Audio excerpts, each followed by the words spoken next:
सोलापूर महापालिकेच्या निवडणुकीत शिंदे सेना आणि राष्ट्रवादी काँग्रेस अजितदादा गटासोबत महायुती करण्याची तयारी भाजपच्या नेत्यांनी दाखवली।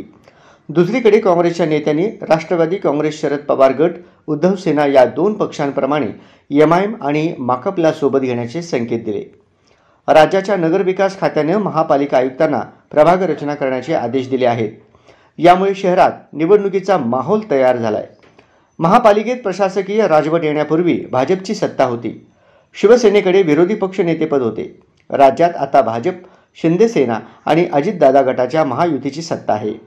त्यानुसार महापालिका निवडणुकीत महायुती व्हावी असा शिंदे सेना आणि दादा गटाचा प्रयत्न आहे। महापालिका निवडणुकीत राष्ट्रवादी उद्धव सेनेसोबत महाविकास आघाडी व्हावा असा आमचा प्रयत्न आहे। शहरातील सेक्युलर मतांचे विभाजन होऊ नये यासाठी एमआयएम आणि कम्युनिस्ट पक्षाला सोबत घेण्याची आमची तयारी आहे। प्रशासनाने कोणाच्याही दबावाखाली न घेता निकोप पद्धतीने प्रभाग रचना करायला हवी असे काँग्रेसचे शहराध्यक्ष चेतन नरोटे म्हणाले। महापालिकेची निवडणूक महाआघाडी म्हणून लढण्याची तयारी आहे, परंतु सन्मानाने आघाडी व्हायला हवी असे प्रदेशाध्यक्षांनी स्पष्ट केले आहे। सन्मानाने आघाडी न झाल्यास स्वतंत्र लढणार असे राष्ट्रवादी काँग्रेस शरद पवार गटाचे शहराध्यक्ष सुधीर खरटमल म्हणाले। भाजपची शहरातील ताकद वाढली आहे।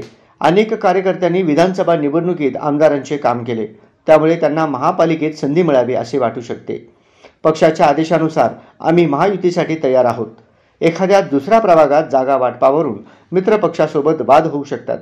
या ठिकाणी मैत्रीपूर्ण लढतीचा प्रयत्न राहील असे भाजपा शहराध्यक्ष रोहिणी तडवळकर म्हणाले। तर शिंदे सेना जिल्हा प्रमुख अमोल शिंदे म्हणाले की लोकसभा आणि विधानसभा निवडणुकीत आम्ही भाजपाला मदत केली, त्याची जाणीव ठेवून भाजपने दिलेला शब्द पाळला पाहिजे, अन्यथा आम्ही सुद्धा स्वतंत्र लढायला तयार आहोत।